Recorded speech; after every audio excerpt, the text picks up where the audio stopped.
ایک شخص لوگوں سے چھپتا چھپاتا اپنے ہاتھ میں جائے نماز پکڑ کر جنگل میں آ گیا۔ اس کا ارادہ یہ تھا کہ میں جنگل میں بیٹھ کر اللہ پاک کی عبادت کروں گا اور اپنے رب کو راضی کروں گا۔ اس شخص نے جنگل میں جائے نماز بچھائی اور دل میں یہ سوچ لیا کہ اب میں اس جنگل سے اس وقت نکلوں گا جب میرا رب مجھ سے راضی ہو جائے گا۔ میں یہاں پر بیٹھ کر اللہ پاک کی عبادت کرتا رہوں گا جب تک مجھ سے میرا رب راضی نہیں ہو جاتا۔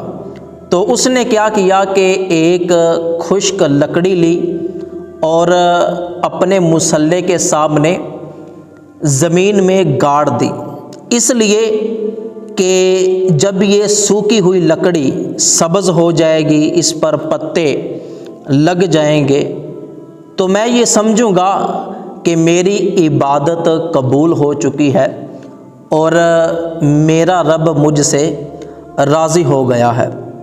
تو اس نے وہ خشک لکڑی زمین میں گاڑ دی اور خود مصلے پہ بیٹھ کر اللہ پاک کی عبادت کرنے لگا۔ اس شخص کو جنگل میں عبادت کرتے ابھی چند ہی دن گزرے تھے کہ اس جنگل میں ایک چور کا گزر ہوا۔ جب وہ چور اس کی طرف آیا تو اس نے غور سے دیکھا کہ ایک بندہ جنگل میں جائے نماز بچھا کر اللہ اللہ کر رہا ہے۔ وہ چور اسے غور سے دیکھنے لگا اور اس کے پاس آیا، اس عبادت کرنے والے شخص کے سر پر بندوق رکھی اور کہنے لگا کہ جو پیسے ہیں وہ نکال دو۔ تو وہ عبادت کرنے والا شخص چور سے کہنے لگا کہ بھائی میں تو جنگل میں اللہ پاک کا ذکر کرنے کے لیے، اس کی عبادت کرنے کے لیے بیٹھا ہوں، تو بھلا میں جنگل میں کیا پیسے لے کر بیٹھوں گا؟ میرے پاس کوئی پیسے نہیں ہیں۔ چور نے سختی کے ساتھ اس بندے کی گردن پکڑ لی اور کہا کہ جو بھی تمہارے پاس پیسے ہیں جھوٹ نہ بولو، جلدی سے مجھے دے دو۔ وہ کہنے لگا کہ اللہ کے بندے میرے پاس کوئی پیسے نہیں ہیں، میں تو اپنے رب کو راضی کرنے کے لیے جنگل میں بیٹھ کر اللہ پاک کی عبادت کرتا ہوں۔ تو وہ چور غصے میں وہاں سے جانے لگا اور اس کو لات مار کر گرا دیا۔ جب وہ چور جانے لگا تو اس عبادت کرنے والے شخص نے چور کو اپنے پاس بلایا اور چور سے کہا کہ بھائی یہ تم کام کرنا چھوڑ دو، چوری کرنا، لوگوں کو قتل کرنا، اللہ کی مخلوق کو پریشان کرنا، آخر تم نے بھی ایک دن مرنا ہے، اللہ کو جواب دینا ہے، تو تم چوری کرنا چھوڑو اور اپنی آخرت کی فکر کرو، تم بھی عبادت کیا کرو۔ تو اس شخص کی یہ باتیں چور کے دل پر لگ گئیں۔ اس چور نے غصے کے ساتھ اپنے پستول کو پھینک دیا اور اسے کہا کہ ٹھیک ہے، میں بھی آج کے بعد عبادت کروں گا۔ یہ کہہ کر چور وہاں سے چلا گیا اور اگلے ہی دن وہ چور ایک جائے نماز لے کر آیا اور جنگل میں عبادت کرنے والے شخص کے پاس آ کر اپنی جائے نماز بچھائی اور اس پر عبادت کرنے کے لیے بیٹھ گیا اور اس عبادت کرنے والے شخص کی طرف اشارہ کیا کہ میں بھی اب تمہارے ساتھ بیٹھ کر عبادت کروں گا۔ وہ عبادت گزار شخص اس کو دیکھ کر بڑا پریشان ہوا کہ یہ کیا بات ہے، اور اسے کہنے لگا کہ ٹھیک ہے، اب آپ اپنی عبادت کرو، میں اپنی عبادت کرتا ہوں۔ پھر وہ چور اور وہ عبادت گزار دونوں جنگل میں بیٹھ کر اللہ پاک کی عبادت کرنے لگے، اللہ پاک کا ذکر کرنے لگے کہ چور کی اچانک نظر سامنے زمین میں گڑی ہوئی لکڑی پر پڑی۔ اس نے اس عبادت گزار سے پوچھا کہ یہ سوکھی لکڑی زمین میں کیوں گاڑی ہوئی ہے؟ تو وہ عبادت گزار کہنے لگا کہ جب یہ لکڑی سبز ہو جائے گی، اس پہ پتے نکل آئیں گے، تو میں سمجھ جاؤں گا کہ اللہ پاک نے میری عبادت قبول فرما لی۔ تو اس چور نے بھی ایک خشک لکڑی تلاش کی اور اس عبادت گزار کی طرح اپنے مصلی کے سامنے زمین میں گاڑ دی، اس نیت سے کہ میں اللہ پاک سے اپنے گناہوں کی معافی مانگتا ہوں۔ جب اللہ پاک میری توبہ قبول فرما لے گا تو یہ خشک لکڑی سبز ہو جائے گی اور اس پر پتے نکل آئیں گے۔ پھر وہ دونوں بیٹھ کر اللہ پاک کا ذکر کرنے لگے، اللہ کی عبادت کرنے لگے کہ اچانک کہیں سے کسی شخص کے چلانے کی آواز آئی کہ کوئی شخص چیخ اور چلا رہا تھا اور مدد کے لیے پکار رہا تھا۔ تو اس عبادت گزار شخص نے اپنی عبادت جاری رکھی، لیکن وہ چور حیران رہا، لیکن اس نے بھی اپنی عبادت شروع کر دی۔ پھر تھوڑی دیر گزری کہ پھر اس شخص کے چیخنے اور چلانے کی آواز آئی۔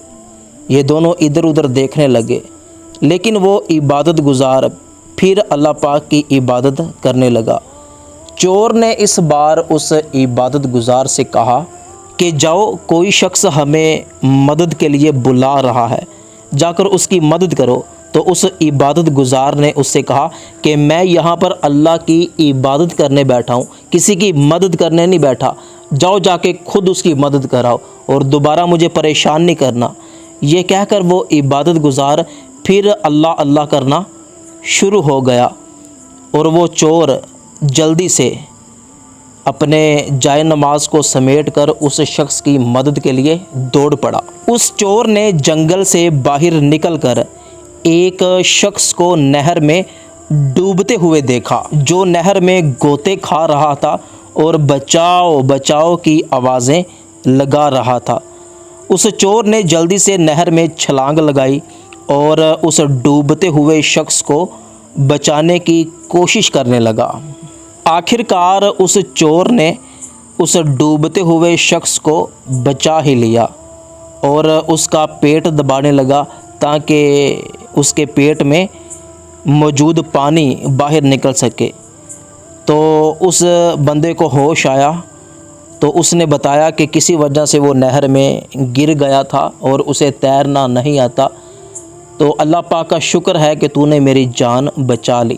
یہ کہہ کر وہ شخص چلا گیا اور وہ چور نہر کے پانی میں اپنے کپڑے صاف کرنے لگا۔ پھر جب وہ چور جنگل میں واپس آیا اور اپنے مصلی پر بیٹھ کر اللہ پاک کا ذکر کرنے لگا تو اچانک اس کی نظر اپنے مصلی کے سامنے زمین میں گاڑی ہوئی خشک لکڑی پر پڑی، لیکن اس وقت وہ خشک لکڑی سبز ہو چکی تھی اور اس پر سبز سبز پتے بھی نکل آئے تھے۔ وہ چور اس لکڑی کو دیکھ کر، اس ٹہنی کو دیکھ کر بڑا خوش ہوا اور عبادت گزار شخص سے کہا کہ دیکھو، میری لکڑی اللہ پاک نے سبز کر دی، اس پر پتے نکل آئے ہیں، اللہ پاک نے میری توبہ قبول فرما لی، میرے گناہ اللہ پاک نے معاف کر دیے، اور یہ تمہارے والی لکڑی ابھی بھی خشک ہے، میری لکڑی